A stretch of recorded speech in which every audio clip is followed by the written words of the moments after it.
I grew up in an orphanage with my brother Joe. He's 2 years older than me, and we're total opposites. But before I continue, please like and subscribe, and you might get a kiss from your true love. My big brother Joe had shiny blonde hair and blue eyes, and he always got all the attention. Look at this gorgeous kid. He's so beautiful. But I was the opposite. I had dark hair and dark brown eyes, and my skin wasn't as fair, and no one ever said I was pretty. They hardly noticed me at all. Joe was tall and outgoing, and everybody liked him. I was short for my age, and the mean girls loved to tease me. Aw, poor Lily. She's just so ugly. How does it feel to be a loser with a perfect brother? But Joe always had my back. Maybe you should learn to respect others.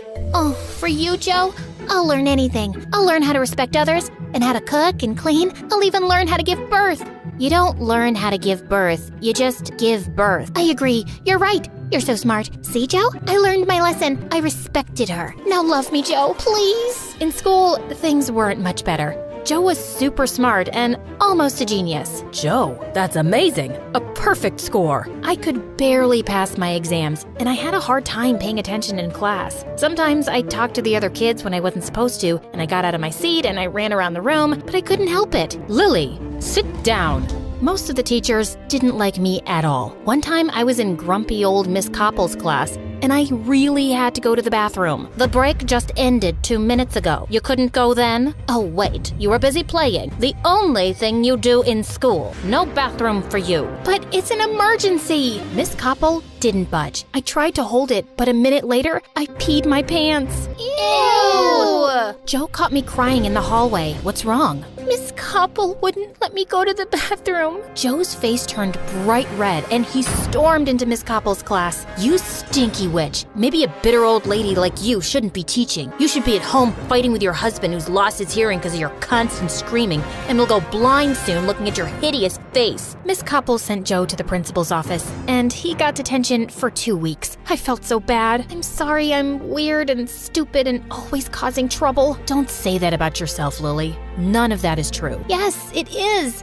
You're just pretending it's not. Don't worry about me and my problems. I'll handle them on my own. You don't have to be my big brother anymore. No way. I'll always be your big brother, and I'll always be your big brother, and I'll always have your back, no matter what. And one day, I hope you'll see how special and smart and beautiful you are. Joe hugged me, and I cried like a big baby. Then one day, the most amazing thing happened. We were adopted by a really nice couple. They had a big house. Joe and I got our own rooms and new clothes. They even enrolled us in a fancy school. I was nervous at first because school was still hard, and I always got distracted. I was scared that my new teachers would hate me too. But then my new parents took me to the doctor. Lily has ADHD, which means she's a bit hyperactive and has trouble paying attention. But she's a smart girl. Her IQ is well above average. I went to therapy for a while to help me learn to stay focused. It was difficult at first, but Joe and my parents were really supportive, and eventually I got better. I started getting A's on my tests, and I even won Student of the Month for best behavior. When Joe and I reached high school, our lives totally changed. One day, Joe and I were hanging out at the mall when a strange woman ran up to us.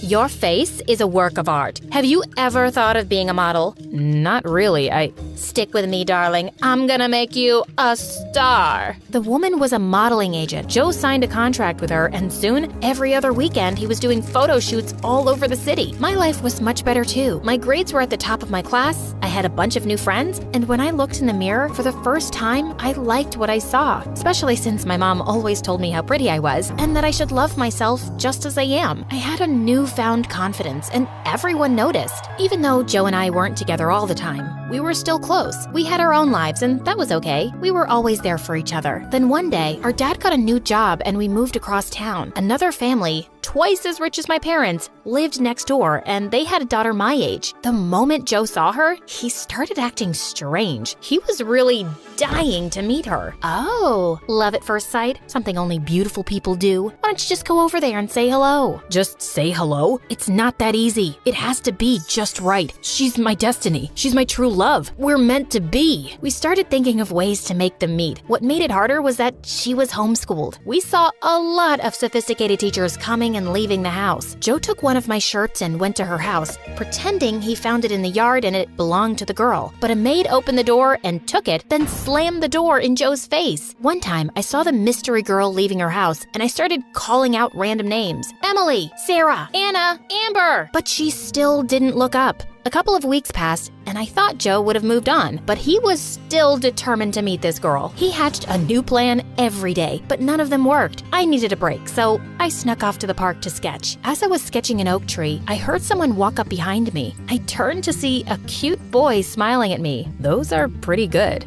Your shading and detail are amazing. I froze. I'd never shown anyone my drawings before. I'll show you.